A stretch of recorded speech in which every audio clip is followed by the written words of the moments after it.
Chapter 9. 9.1. Less known esoteric. Scientific knowledge. Shri Krishna speaks.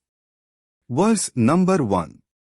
Shri Krishna spoke, I will impart unto you esoteric less known knowledge, but which is scientific knowledge, because you are non-envious of me, after knowing which you will be free from any inauspicious faulty opinion view. Comments. Shri Krishna speaks as the second self. 9.2. The pure science. What ought to be done? Shri Krishna speaks. Verse number 2. This knowledge is the purest, of the highest quality order, the highest and less known esoteric. It gives direct perception of the self in accordance with what ought to be done. Dharma, it is joyful and practicable and everlasting. Comments. Brahm's alter ego Shri Krishna, the second self, speaks. 9.3. Shri Krishna speaks. Verse number 3. The human beings who do not repose confidence, have faith in the Brahm and in these principles of what ought to be done, dharma, do not reach the Brahm, O killer of the enemies, but come back, take rebirth, to the path of the mortal world. Comments. Brahm's alter ego Shri Krishna, the second self, speaks. 9.4. Brahm pervades the universe. Eternal self. Esoteric knowledge. Ishwar speaks. Verse number 4. By the Brahm's invisible non-manifest self, Brahm's eternal soul, Brahm has pervaded entire universe. All living beings exist because of the Brahm, and the Brahm does not exist because of them. Comments. Brahm's alter ego Shri Krishna speaks as the self, the Brahm.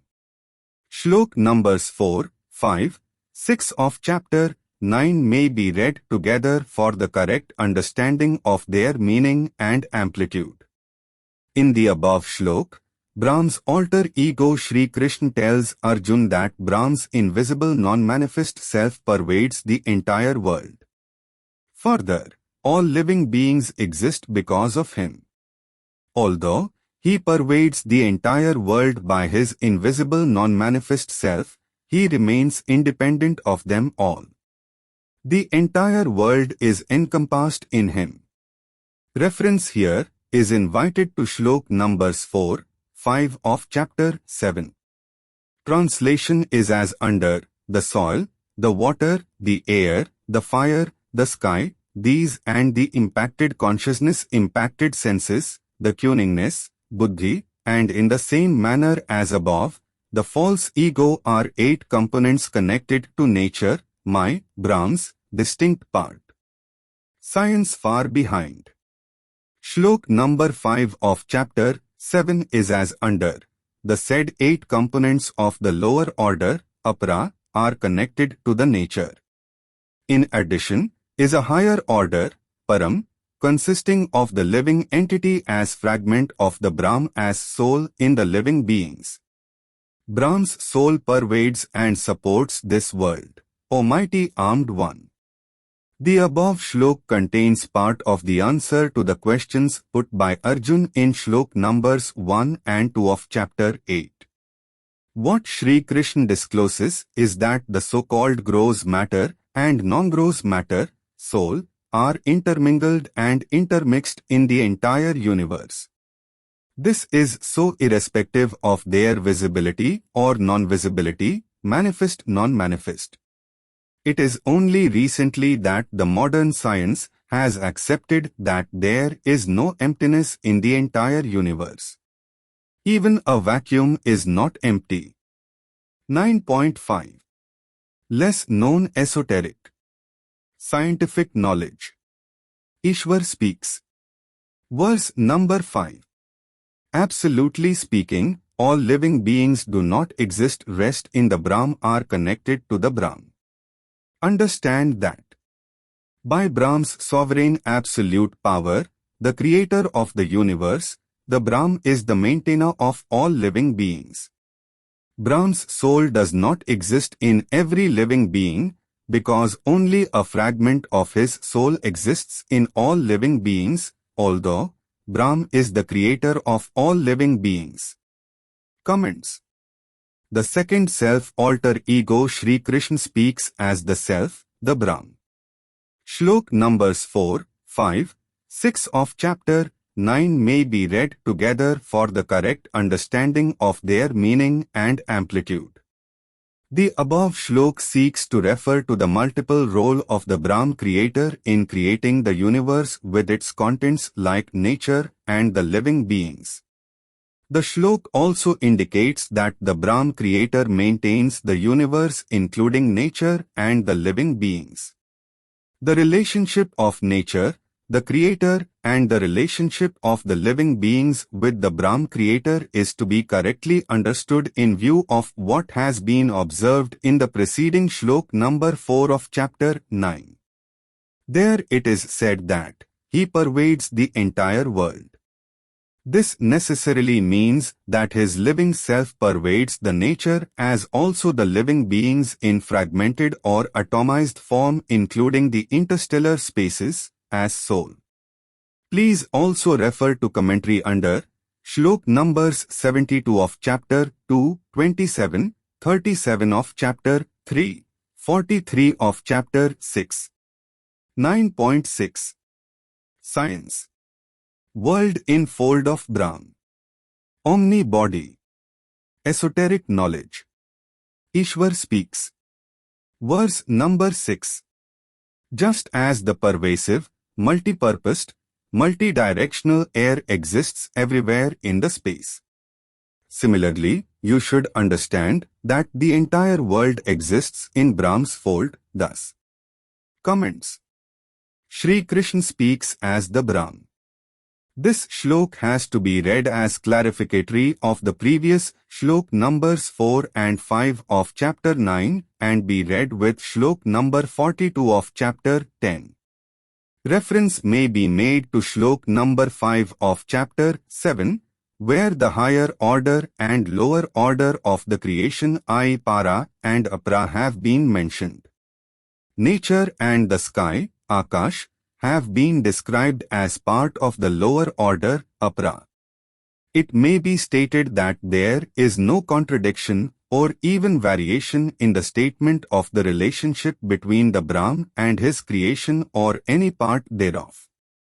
What the sermon in shlok numbers 4 to 6 of chapter 9 lays down is that both nature with its contents and the living beings are his creation, and he exists everywhere in invisible non-manifest form, grossly speaking, in nature and in the living beings, as a fragment of his soul. After their creation, nature as also the living beings remain under his sovereign absolute power. Yet they exist separately. A child in the womb of the mother is capable of separate existence, although at some stage the child is part of the mother. Similarly, the seeds of a plant or a tree are capable of separate existence although at some time were part of the plant or the tree. Such examples can be multiple.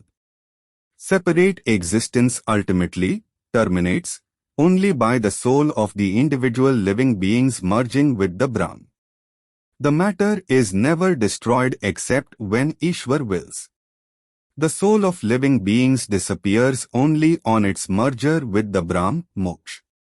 Further, it is clarified that a great scientific revelation has been made by Sri Krishna in this shlok. This entire universe with all its planets, nature, matter, air, water, ether, gaseous, living beings, things etc. are all part of and contained in the all-enveloping fold, omni-body, of the Brahm. Different objects in the universe, without touching each other, may exist with each other in a certain universal net in relationship. Shlok number 7 of chapter 7 inter alia declares, there is nothing far from the Brahm. Everything in the universe is strewn on string like precious stones in a necklace on the Brahm.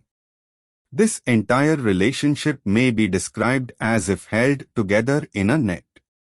Similarly, the air ether exists without physically resting on anything while touching certain objects. However, certain things, objects etc. may be physically resting on the other objects, like the tree on the soil etc. Therefore, the above shlok may be understood as revealing that this entire universe exists without resting on the Brahm, but like the air it may be touching his fold.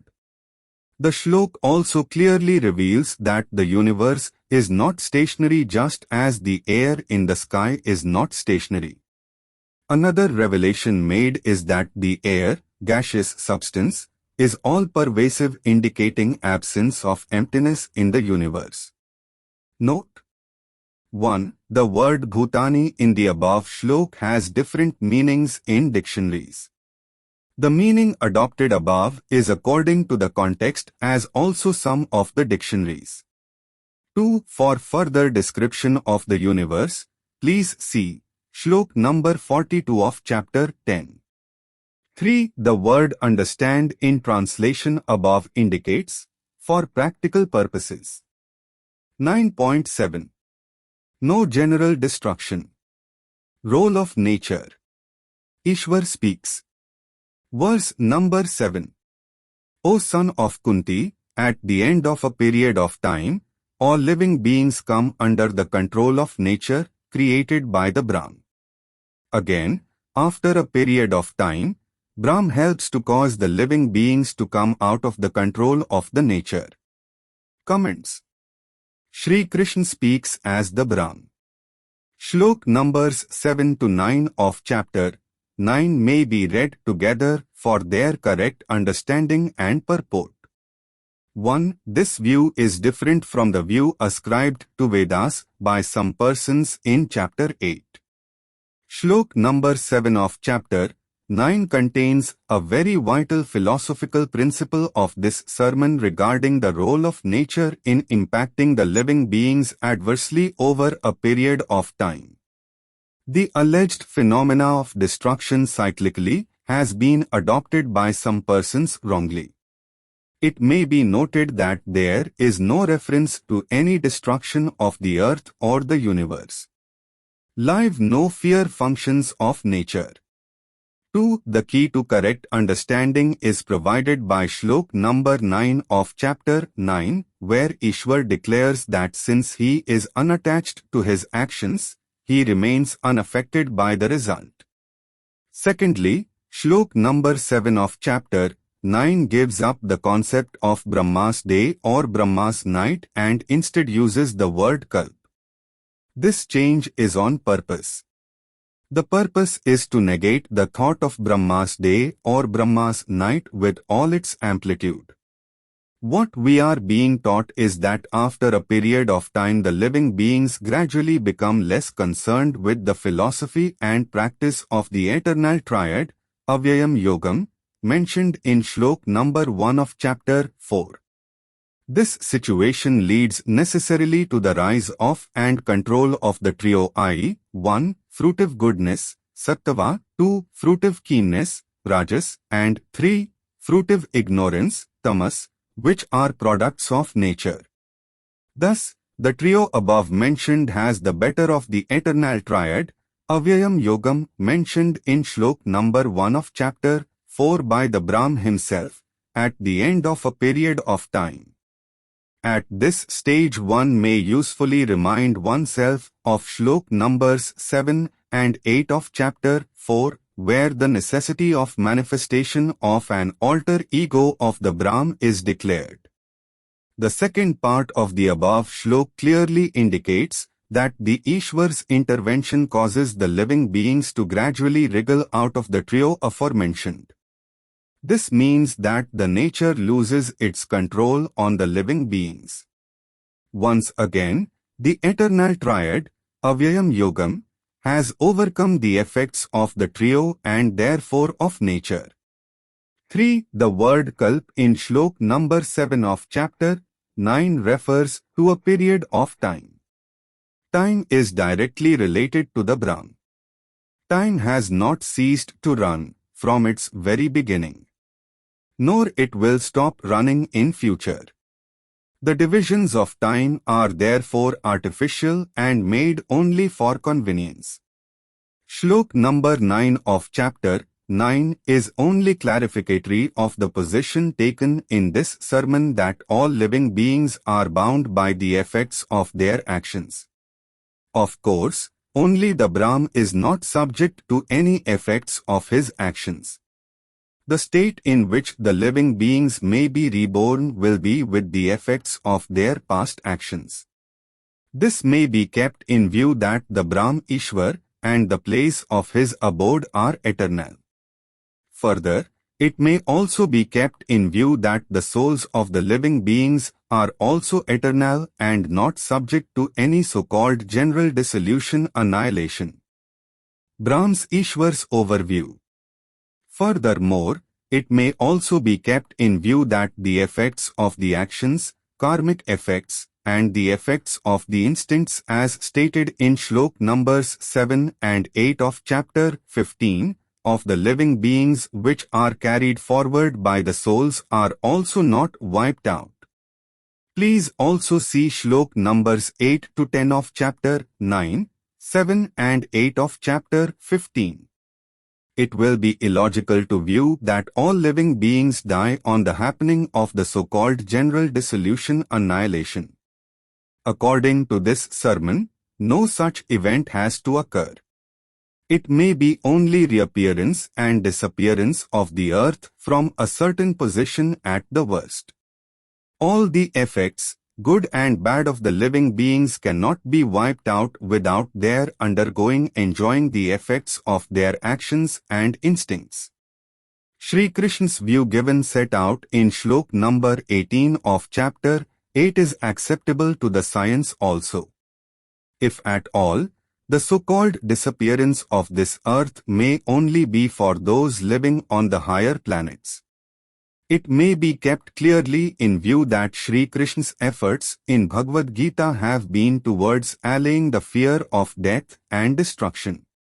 It may be clarified that what has been propagated as Brahma's night and Brahma's day and the general annihilation and destruction of the earth are being dealt with by Sri Krishna without agreeing to the alleged periods of Brahma's night and Brahma's day and the alleged general annihilation.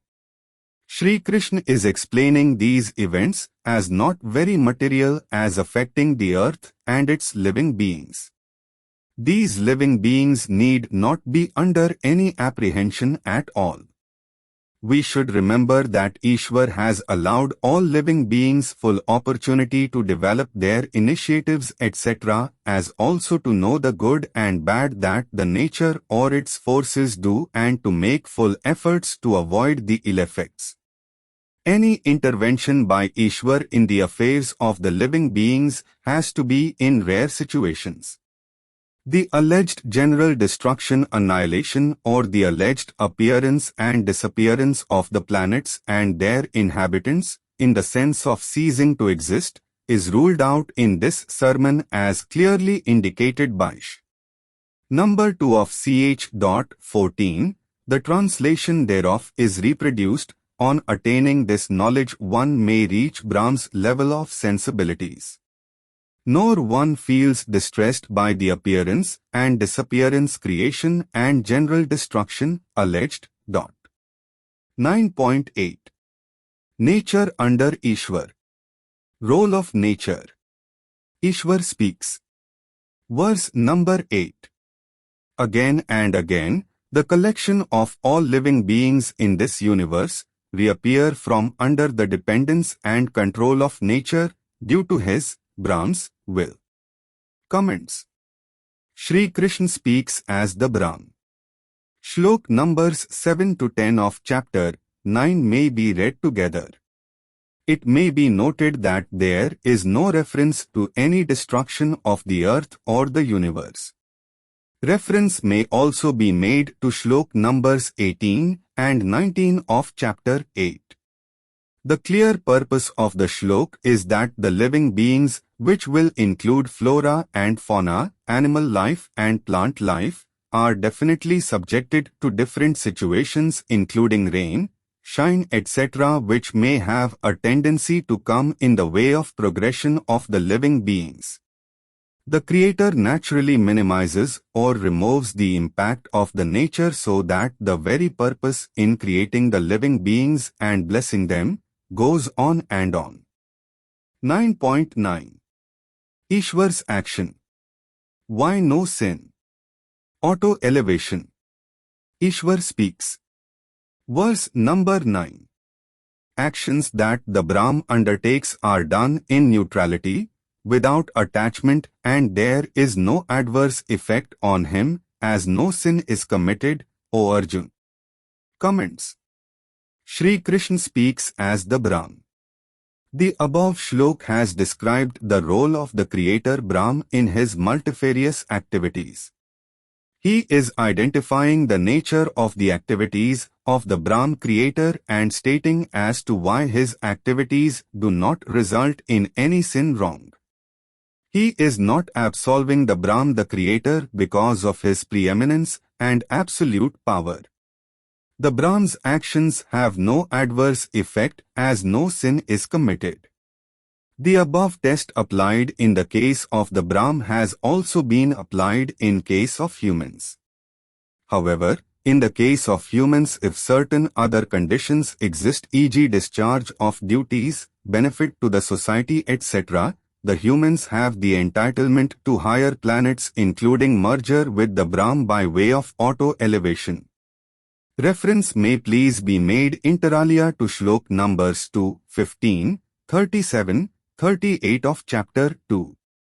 9.10 Brahm's fold. No doomsday. Ishwar speaks. Verse number 10. Under the Brahm's overview, the nature helps cause the existence of the living and the non-living, movable and non-movable. In this manner, the changes occur on the earth, O son of Kunti. Comments. Shri Krishna speaks as the Brahm. Shlok number 10 of chapter 9 does not relate to the alleged reappearance of anything that had disappeared earlier. The above shlok is very vital, and a scientific revelation has been made which phenomena has baffled many because of wrong interpretations of the above shlok. The scientific revelation made is the creation and development of different forms of life. This aspect has already been touched upon in comments made inter alia under shlok number 6 of chapter 7. To avoid repetition, please read these comments as in continuation of comments made under shlok number 6 of chapter 7. 9.11 Shri Krishna as alter ego. Shri Krishna speaks. Verse number 11. The unwise persons do not give regard recognition whenever there is appearance of the most powerful alter ego of the Brahm, and I am, Krishna, the chief of all living beings. Comments. Brahm's alter ego Shri Krishna, the second self, speaks. What the above shlok conveys is that when the alter ego of the Brahm appears in human form, it is the most powerful form, next only to the Brahm. Of course, the Brahm may have any number of alter egos at any one point of time or at different points of time. Shlok numbers 11 to 14 of chapter 9 may be read together. For understanding the concept of alter ego, please see comments under shlok number 6 of chapter 4, on account of which the above interpretation of the words Emambhuta Maheswaram has been given because the form is of a human being. 9.12 Shri Krishna as alter ego. Shri Krishna speaks. Verse number 12. These persons are ill-informed as to my being the Brahm's alter ego having assumed a human body. They have defective knowledge. Their actions and knowledge come to nothing. Certainly, these ignorant persons have tendencies thinking of the evil-minded ones and the demons and the bewildered ones. Comments. Brahm's alter ego Shri Krishna, the second self, speaks. Shlok numbers 11 to 14 of chapter 9 may be read together. For understanding the concept of alter ego, please see comments under Shlok number 6 of chapter 4. It is clarified that this Shlok is in continuation to Shlok number 11 of chapter 9 and the expression alter ego is used in Shlok number 11 of chapter 9. The subject matter in Shlok numbers 11 to 14 of chapter 9 is the same, i.e. the Ishwar Brahm's alter ego Shri Krishna.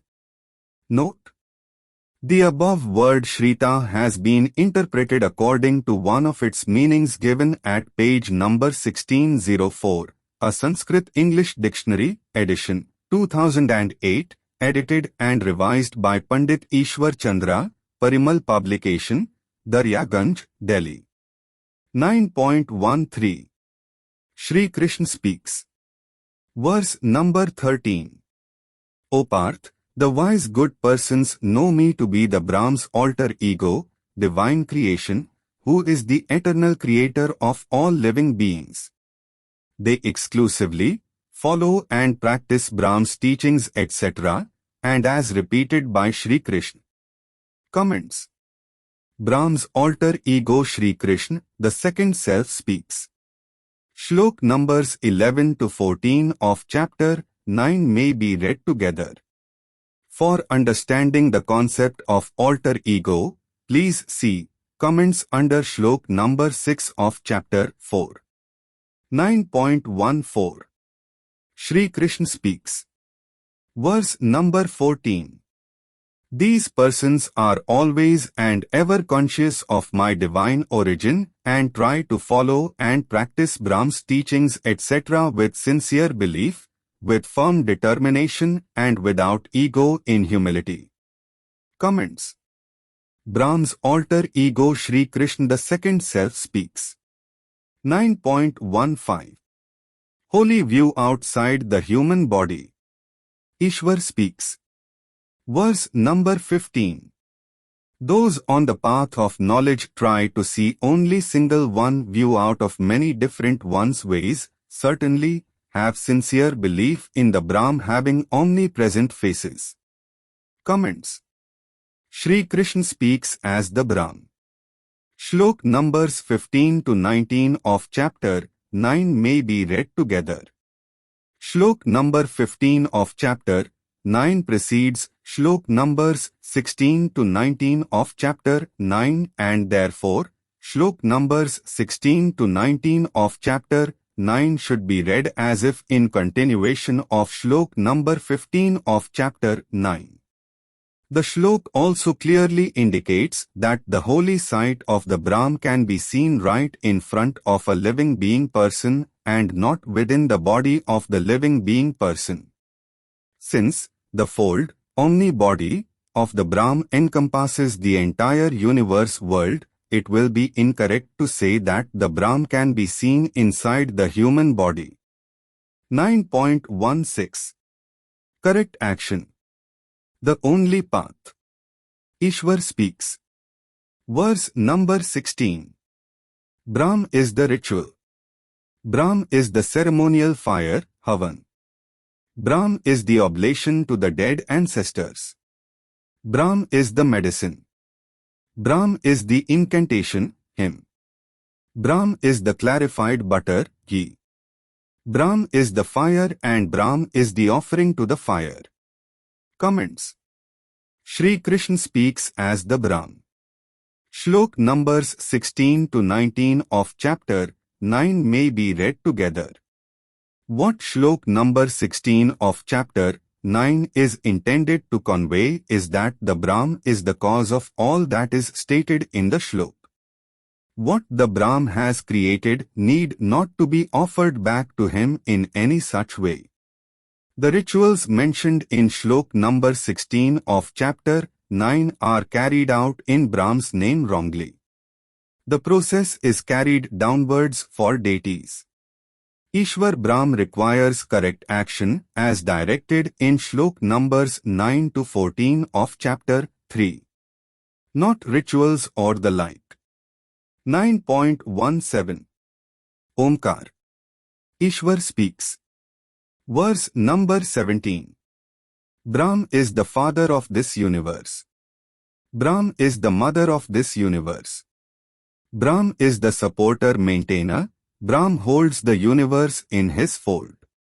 Brahm is the grandsire of this universe. Brahm is the object purpose of all knowledge. Brahm is the holy Omkar and Brahm is also the Rig, the Sama and the Yajur. Comments. Shri Krishna speaks as the Brahm. Shlok numbers 15 to 19 of chapter 9 may be read together. Please also see Shlok number 19 of chapter 9.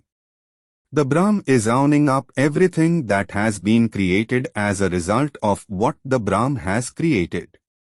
9.18 Ishwar speaks. Verse number 18. In the universe, Brahm is the feeder, creator, witness, abode, refuge, friendliness, originator, resting place basis, universal seed, movement, destroyer and cause of all situations. Comments. Shri Krishna speaks as the Brahm.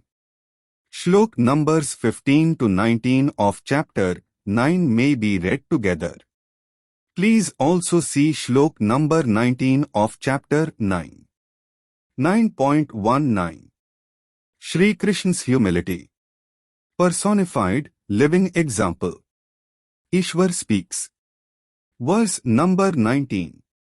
Brahm is the heat. Brahm causes the rain clouds and the rain. Brahm is immortal. Brahm is the death also. Brahm is the truth and the falsehood, O Arjun. Comments.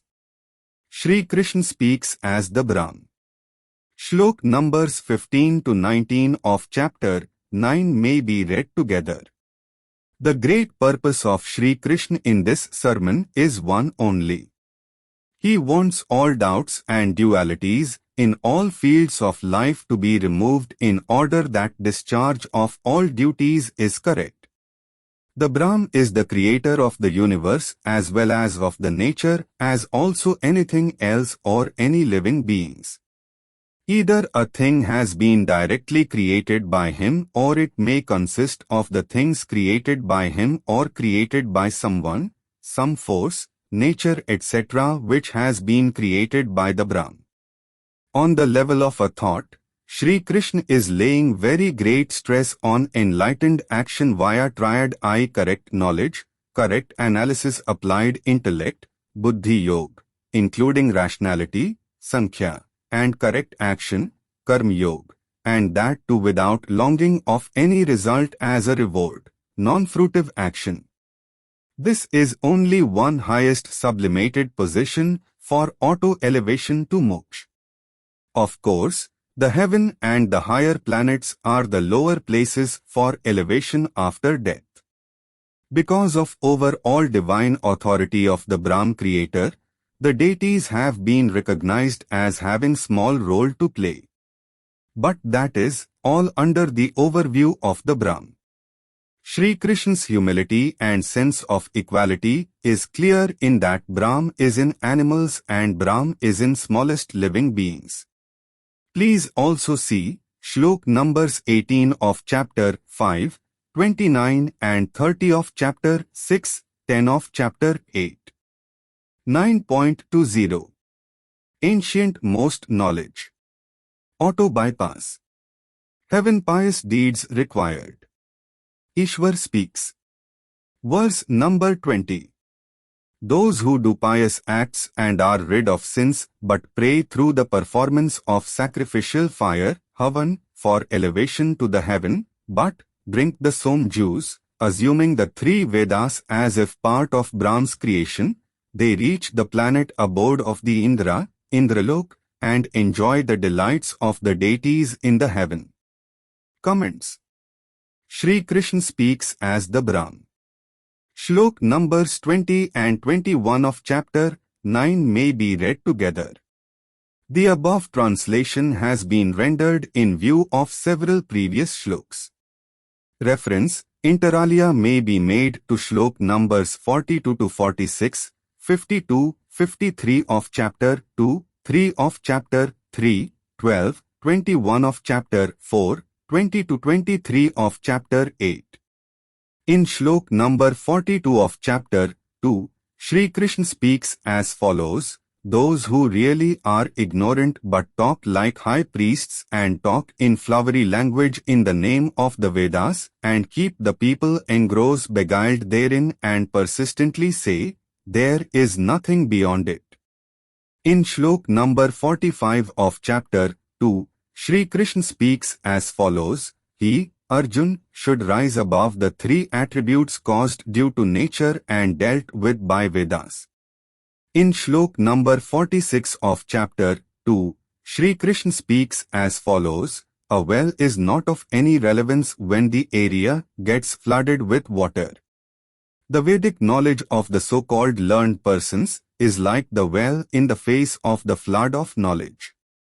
A reference inter alia to Shlok numbers 42 to 46, 52, 53 of chapter 2, 3 of chapter 3, 12 of chapter 4 shows that Shri Krishna disapproves certain portions of the Vedas. However, Shri Krishna has not disapproved of the performance of the sacrificial fire, Havan, if without the object of material gains. Furthermore, a view is even now prevalent that the Vedas have had their origin in the Brahm. The above Shlok number 20 of chapter 9 also indicates that even during the times of Shri Krishna, the above view of the origin of the Vedas was accepted by some persons. Therefore, in the above Shlok, Shri Krishna has dealt with that assumption of some people. Of course, that assumption was not right then and is not right even now because Shri Krishna has strongly disapproved of certain portions and contents of the Vedas. Please see Shlok numbers 20 to 24 of chapter 9. Reference may be made to Shlok number 29 of chapter 5, where the Brahm is stated to be the ultimate benefactor. However, Shlok number 20 of chapter 9 negates the view that the Vedas had their origin in the Brahm. Please also refer to Shlok numbers 20 to 23 of chapter 7, where deities are said to be worshipped and when. However, Shlok numbers 20 to 23 of chapter 7 do not make a mention of the wrong belief of the Vedas of their origin in the Brahm. It appears that Shri Krishna in Shlok number 20 of chapter 9 desires to indicate that those who have the above said wrong belief may still be involved in pious activities. Shlok number 20 of chapter 9 controls Shlok 21, 23 to 25 of chapter 9 as once again reference is being made to the three Vedas and views and practices related thereto. But Shlok number 20 of chapter 9 puts two preconditions for those who desire to reach the heaven.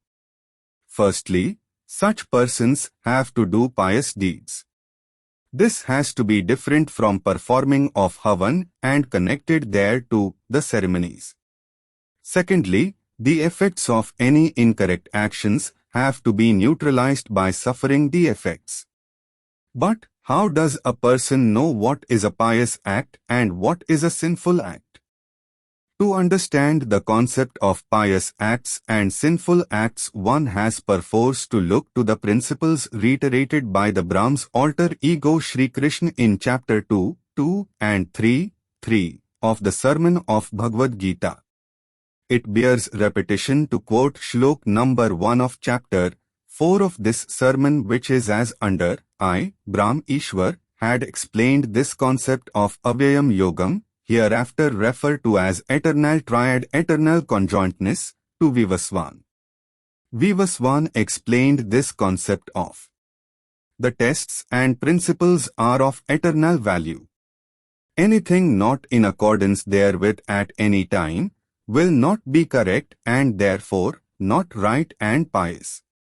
Similarly, anything contrary to those principles will be wrong and sinful. In order that the word MAM in Shlok number 20 of chapter 9 is correctly understood, one should go by its collocation placement and the previous shloks referred to in these comments. This should not be connected to the prayers made at the time of Havan. It bears repetition to quote a verse from the Rig Veda, Volume 1, Book 1, Hymn 17, 7 I, O Indra, Varuna, on you for wealth in many a form I call. The invocation is not to the Brahm but to the smaller deities. A very useful reference may be made to Shlok numbers 25 of chapter 4, 22 of chapter 7 etc., which covers a similar subject matter of invocation of different deities. Shlok number 25 of chapter 4 refers to causing resort to sacrificial fire, Havan, treating the same as sacred fire. Invocation of a deity is not required. Shlok number 22 of chapter 7 inter alia lays down that the Brahm bestows the benefit according to the law of actions and reactions, karms, even when a person is trying to appease inferior deities. The above shlok is yet another example of Sri Krishna providing a auto-bypass to all that may have existed or exists or may exist in the name of fruitive ceremonies, fruitive worship, fruitive actions, false egos, rituals etc. etc. Really speaking, what the above shlok indicates is that any offering to the Brahm or any other deity is not required at all. The concept of offer to the deity or distribution of expensive sweets, foodstuffs, products etc. etc. is not required at all after performance of any ceremony. In fact, no ceremonies are required to appease the Brahm. The only path is one of eternal triad, Avyayam Yogam, and tests for all times were laid by Ishwar Brahm. Please see Shlok number 1 of chapter 4, and as reiterated in this sermon of Bhagwat Gita by the Brahm's alter ego Sri Krishna. The spiritual material gains follow automatically. This shlok refers to the non-fruitive performances, actions, ceremonies etc. etc. and not fruitive ones. Note: the word Trai Vidya in the above shlok has been given different meanings in different dictionaries. The above commentary has adopted one of the meanings in view of the context and other shloks in the sermon. Therefore, the expression Trai Vidya MAM has been given the particular meaning. 9.21. The mix of acts. Ishwar speaks. Verse number 21. That the persons thus reaching the vast heavens enjoy delights due to the effects of the pious acts in the mortal world. After exhausting them, are reborn in the mortal world. This process may be repeated more than once for these persons who follow the three Vedas. Comments. Sri Krishna speaks as the Brahm. Shlok numbers 20, 21 and 23 to 25 of chapter 9 may be read together. It may be noted that the pious acts are different from performance of Havans only, as indicated by the two preconditions in Shlok number 20 of chapter 9. These persons labor under the warned assumption about the origin of Vedas. Anyone can do lot of good acts, a lot of bad acts, and as also a lot of neutral acts. A person has to reap according to what he sows. The above person may go to heaven. He may also go to hell. He may also have a good life on earth. He may have a miserable life on earth for a short or a long period of time. The above shlok describes the after effects of the pious acts done on earth only. The expression kama kama has been translated into English as delights. This word will cover different situation which may please the person concerned. 9.22 Ishwar speaks. Verse number 22. Those persons who always continuously and without diversion and with determination follow and practice Brahm's teachings etc. and of Sri Krishna, they obtain what they ought to have, are also protected, and what they have is protected. Comments. Sri Krishna speaks as the Self, the Brahm. 9.23 Ishwar speaks. Verse number 23.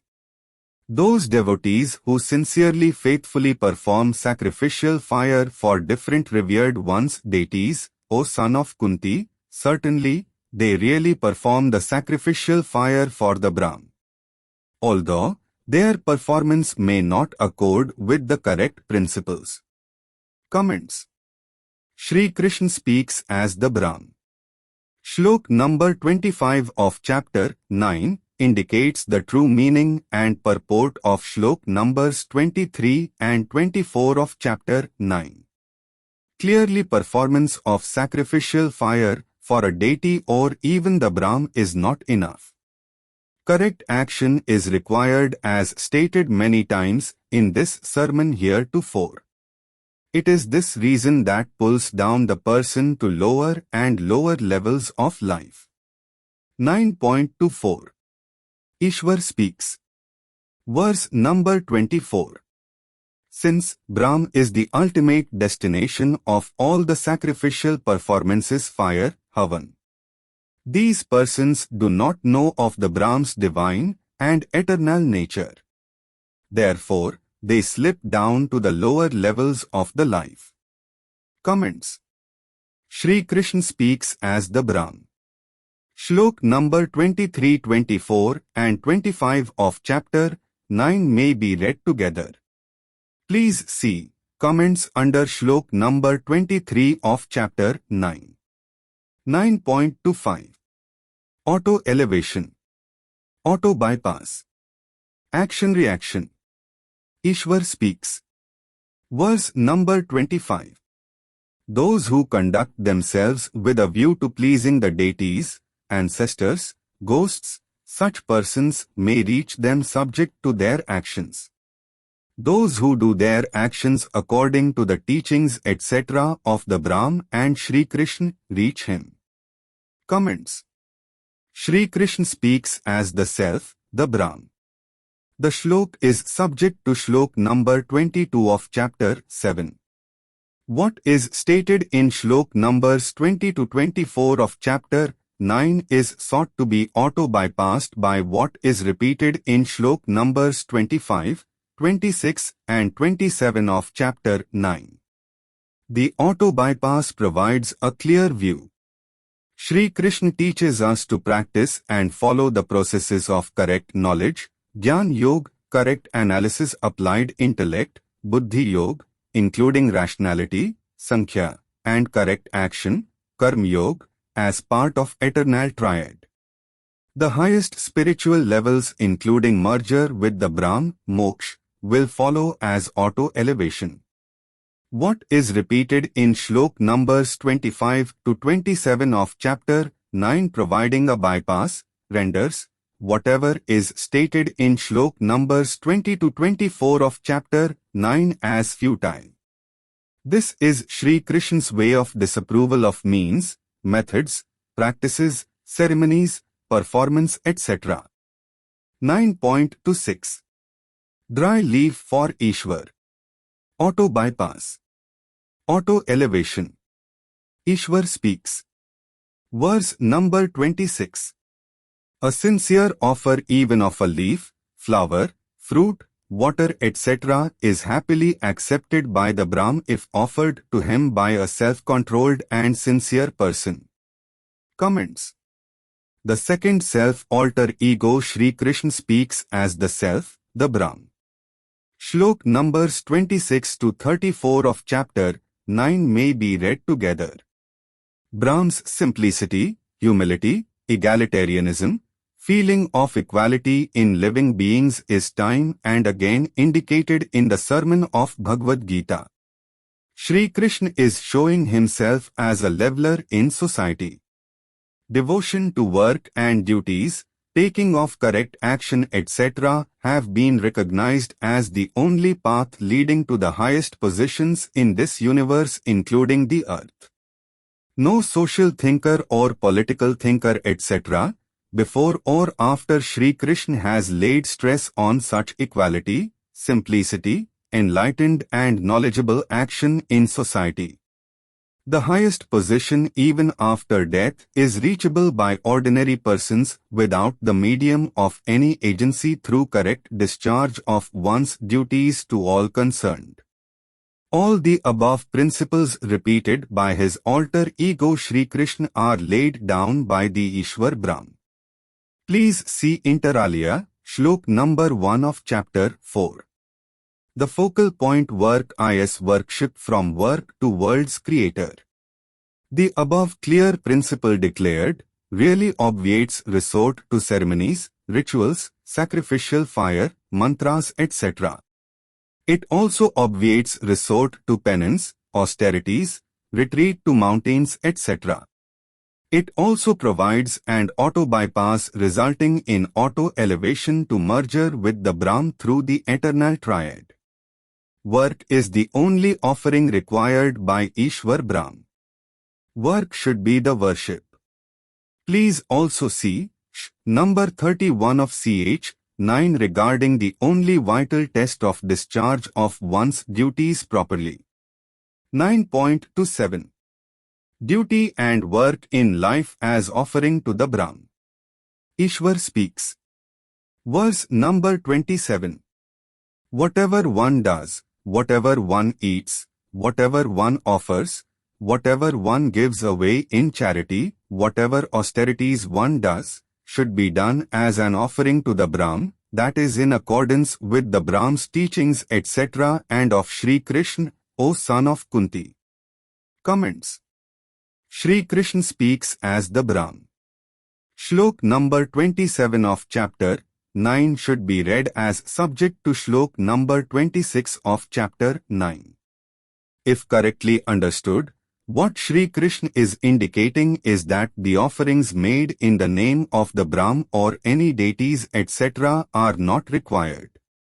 It is the sincerity with which a person follows and practices teachings, etc. of Brahm and Shri Krishna that is relevant for the person's life.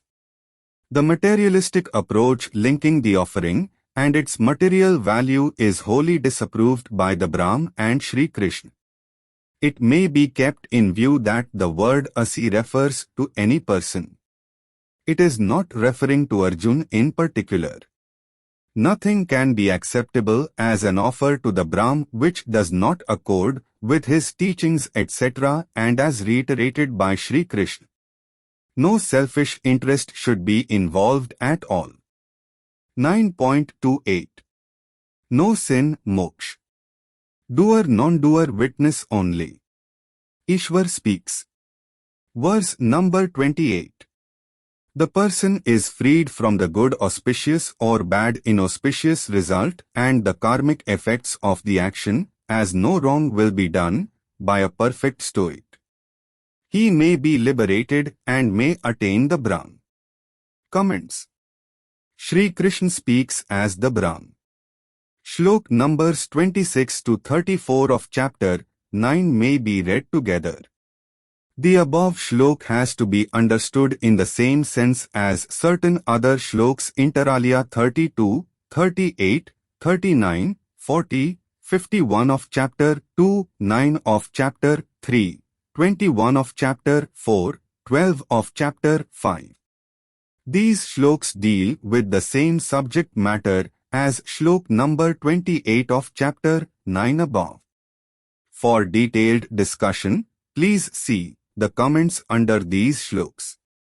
The expression Sannyasayogayuktatma has been translated as a perfect stoic because such a person is fully detached and lives by the eternal triad including collection of correct information knowledge, Jnana Yoga, correct analysis, applied intellect including rationality, Sankhya, Buddhi Yoga, for a correct decision, and thirdly, taking of correct action, Karma Yoga, while leading the worldly life, inter alia see Shlok number 1 of chapter 4. The eternal triad has to have the better of the effects of the trio. 9.29 Brahm Ishwar believes in equality. Best of material spiritual worlds. Ishwar speaks. Verse number 29. Brahm is impartial to all living beings. Brahm has no favorites. Brahm is jealous of none. Those who follow Brahm's teachings etc. and practice them, and as repeated by Sri Krishna sincerely, are with the Brahm and certainly Brahm is with them. Comments. Sri Krishna speaks as the Brahm. Shlok numbers 26 to 34 of chapter 9 may be read together. The above shlok clearly indicates that those who lead their lives follow and practice the teachings etc. of the Brahm and Sri Krishna, they will have a smooth life. The above words also underline the presence of the Brahm Ishwar in every living being represented by each soul. He is equally available to all living beings. They have only to follow the path reiterated and laid down in the sermon of Bhagwat Gita. The principle of equality to all living beings is a rare and a great guideline particularly for the human society. The humans have no reason to be unequal in most circumstances. This is the bedrock of all civilized, democratic, republican societies and of mixed economies. Please also inter alia refer to Shlok numbers 52, 53 of chapter 2, Shlok numbers 10 to 13 of chapter 3. 9.30 Give up wrong ways. Ishwar speaks. Verse number 30. If the most wicked person turns a leaf and starts following and practicing Brahm's teachings etc. with undivided attention sincerity, he has determined to follow the new path. He should be treated as an imperfect stoic. Comments. Sri Krishna speaks as the Brahm. Shlok numbers 28 to 34 of chapter 9 may be read together. It is proper to notice that so far in Bhagavad Gita, there is not a whisper in favor of bhakti by way of recitation of mantras, hymns, ceremonials, worship, praises, fasting, austerities, personal discomfiture etc. 9.31 Ishwar speaks. Verse number 31. Soon enough, such a person becomes dutiful and attains lasting peace. Know it, and does not commit a wrong moral lapse if he follows Brahm's teachings etc. and as repeated by Sri Krishna, O son of Kunti. Comments. Sri Krishna speaks as the Brahm. Shlok numbers 28 to 34 of chapter 9 may be read together. In the above shlok, clear stress has been laid down on discharge of one's duties properly. 9.32 Class creed irrelevant. Quality. Auto-elevation to Brahm. Ishwar speaks. Verse number 32. O Parth, one who follows and practices Brahm's teachings etc. attains the highest state, moksha nirvan, whether a. he is part of persons with tendency to do wrong, b. from trading class, c. from service class or d. from amongst females. Comments. Sri Krishna speaks as the Brahm. Shlok numbers 26 to 34 of chapter 9 may be read together. The above shlok has reiterated Brahm's impartiality and should be an eye-opener. Everyone who follows the teachings etc. of the Brahm and Sri Krishna is equal irrespective of the class category, the clan, the gender etc., the family, the so-called low-high class category. No other faith in the world prescribes such equality by Ishwar. Man and woman are equal for all purposes irrespective of the possibility of difference in physical strength, structure. Of course, anyone's color is irrelevant. Women to moksha. The expression papayonaya has been interpreted in view of the context and the collocation of words. Anyone may commit a wrong. Anyone rich or poor, literate or illiterate, saint or soldier etc. may do wrong. Therefore, the above expression in Shlok number 32 of chapter 9 refers to persons. One or more of them may have a tendency to do a wrong irrespective of his position in life. Since humans have been described as Manushya Yoni, then the expression Papayonaya cannot indicate a tribe, caste, gender, occupation etc. A useful reference may be made to Shlok number 6 of chapter 7, where the word Yonini has been used to indicate the entire class of living beings. Shlok numbers 32 to 34 of chapter 9 deal with one subject matter mainly. Following of Brahm's teachings etc., as reiterated in the sermon for the material spiritual elevation of persons. Shlok number 34 of chapter 9 actually deals with the class of soldiers. Although the name of Arjun is mentioned, he symbolized the whole warrior class. 9.33 Women to moksha. Ancient most knowledge. Ishwar speaks. Verse number 33.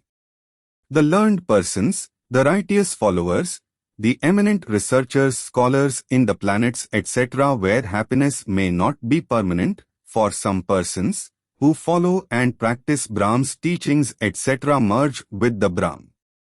This is undoubtedly so. Comments. Shri Krishna speaks as the Brahm. Shlok numbers 26 to 34 of chapter 9 may be read together.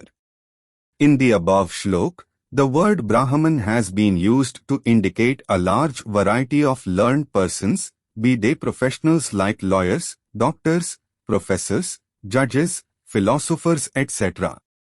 The sermon of Bhagwat Gita teaches us to follow the teachings etc. of the Brahm and Shri Krishna.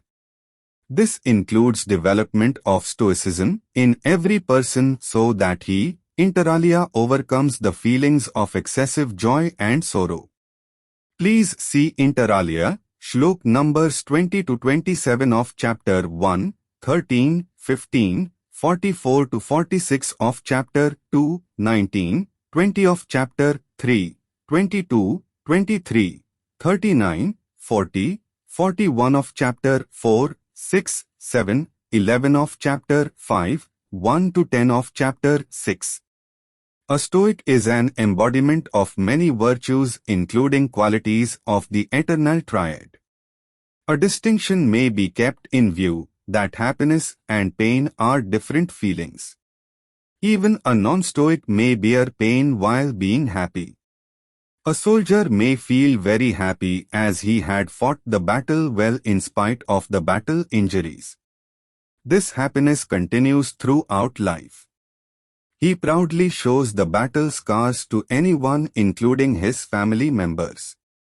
Of course, his happiness is increased if his valor is recognized by a bravery award. The pangs of pain at all do not affect the happiness of a mother on her child's birth.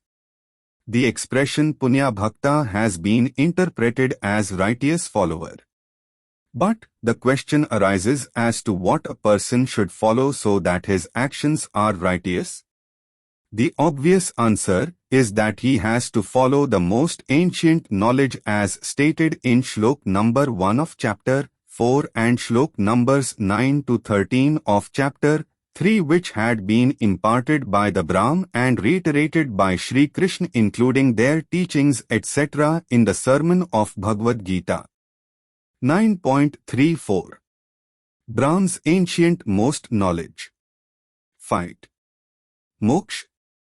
Ishwar speaks. Verse number 34. With full and undivided concentration, you follow Brahm's teachings, etc. Yoke yourself and discharge your duties as work of the Brahm in full deference, humility and fight. This is the considered and final view.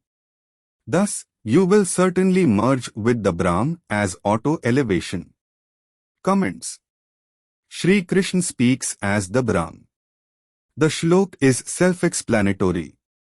Also see, common note number 1 shlok numbers 32, 33 of chapter 9 deal with certain categories of persons including the service class, the trading class and the learned ones. Shlok number 34 of chapter 9 refers to the soldiers, warriors. The use of the word asi means you. This word you is used not only for the person addressed, but also refers to an unspecified person or people in general. Therefore, the shlok applies in general to all those who were fighting the battle. There could be exceptions in view of their actions, conduct etc. like Duryodhan. No gains material or spiritual duties not discharged, neither heaven etc. nor moksha. A very short overview, chapter 1 to 9, best of material spiritual worlds common men fight. However, it may be clarified that a person who is warrior by occupation cannot attain the moksha if he fails to discharge his duties as a fighter. Of course, his failure will not get him even heaven.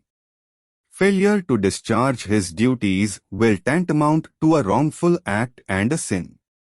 Therefore, what the Brahm's alter ego Sri Krishna says is that as warrior, Arjun must fight as a condition precedent for moving towards moksha. Otherwise, as a sinful inaction, Arjun may be born in any lower life forms than human life form. This applies to all warriors etc. of all times. The principle I do your duties correctly will apply to all living beings on the failure of which humans may have any lower form of life etc. After completing chapter 9, it is felt that we remind ourselves of what we have been taught so far in a few lines. In the midst of different and contradictory thoughts and philosophies, plethora of ceremonies and ceremonials, multitude of deities, Sri Krishna has repeated the Brahm's philosophical but practicable path, which has many auto-bypasses following which, happiness on this earth and ascent to the higher levels of heaven etc. including the moksha come as auto-elevations. The teachings etc. by following and practicing which, with full concentration and without doubt or deviation, a living being plays his useful role in the society of which he is a part without escaping from his duties towards the society and its constituent smaller units like the family in the society. He may still merge with the Brahm and obtain moksha nirvan without, longing for it or, 2, even without aiming at it as auto-elevation. Thus, by following and practicing the teachings etc. of the Brahm and Sri Krishna with undivided attention, one may have the best of the material world as also of the spiritual world. Why the sermon the only path auto-bypass?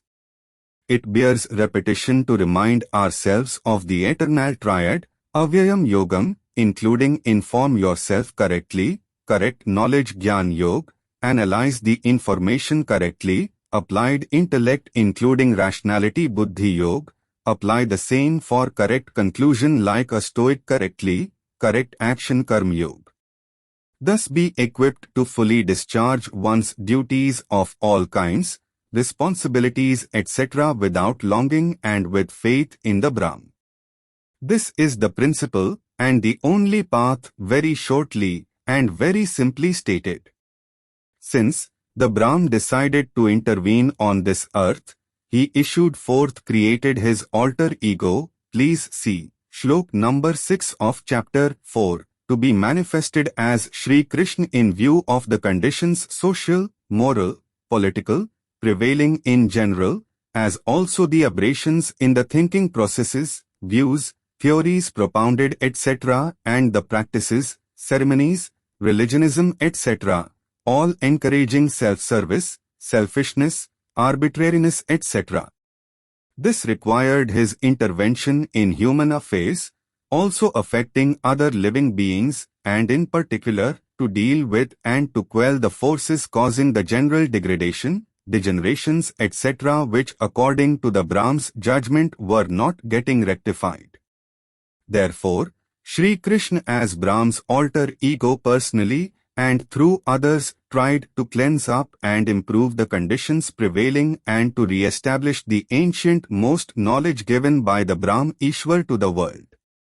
Sri Krishna naturally thought it fit and necessary that to avoid recurrence of the incorrect and improper grossly materialistic, social, moral, political etc. thoughts, conditions, practices in the society of the human beings, explained and repeated the teachings etc. of the Brahm and laid down the values, the practices, the actions required by the society when the occasion was incidentally provided by the weakening and escapist Arjun in the battlefield in Kurukshetra.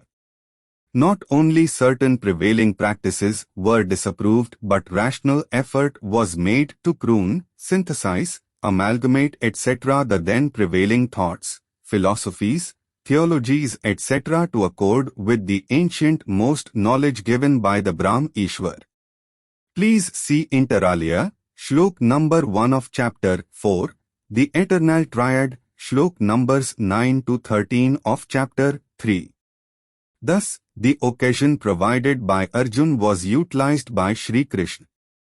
The complex, unclear and sometimes contradictory, undemocratic ways, practices, thoughts etc. in the society were explained, weeded out and even rooted out by Sri Krishna in no uncertain terms. Purpose of life failure to discharge duty a sin test of good governance warrior to moksha relevant today. Although the Brahm's alter ego could have laid down the principles to live by for the human beings as a matter of command and as dictate without offering any explanation or rationale underlying the same. But the great democrat Brahm's alter ego in the interest of the society and the members living therein has taken great care to state the reasons and the need for elucidating, enlarging and repeating the principles to be followed and practiced. The very words of the Brahm's alter ego should have been accepted and acted upon by the society. If those principles had been understood as the purpose of life and as the rules for living, the society could avoid degeneration all around. But, unfortunately, the self-seekers, the selfish ones, and the ignoramus have caused deliberate distortions in practicing and pushed them into darkness. Seesh, number 2 of ch.4.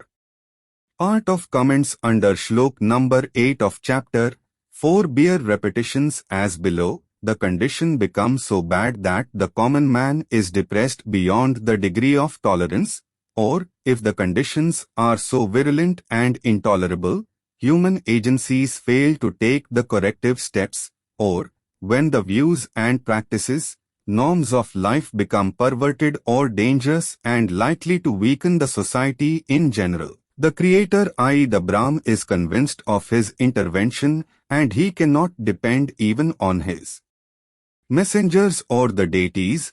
The Brahm causes the creation of his second self, i.e. his alter ego, and causes his descent by birth or in any other manner. Also see Shlok number 6 of chapter 4. Further, it bears repetition to quote a part of Shlok number 1 of chapter 4. Brahm Ishwar had explained this concept of Avyayam Yogam, hereafter referred to as eternal triad, eternal conjointness, to Vivaswan. Vivaswan explained this concept of. It bears repetition to say that the Brahm's alter ego Sri Krishna has provided a bypass to the members of the society by rendering futile all fruitive ceremonies, ceremonials, material offerings to the deities as also to the Brahm, chanting of mantras, hymns etc. as also the needless penance, escapism from the society, hankering after heaven, higher levels, or even moksha nirvan. This is Sri Krishna's way method of disapproving many unnecessary and harmful practices, views, thoughts etc. which inter alia make the common man poorer still and weaker still. The eternal triad has to have the better of the effects of the trio.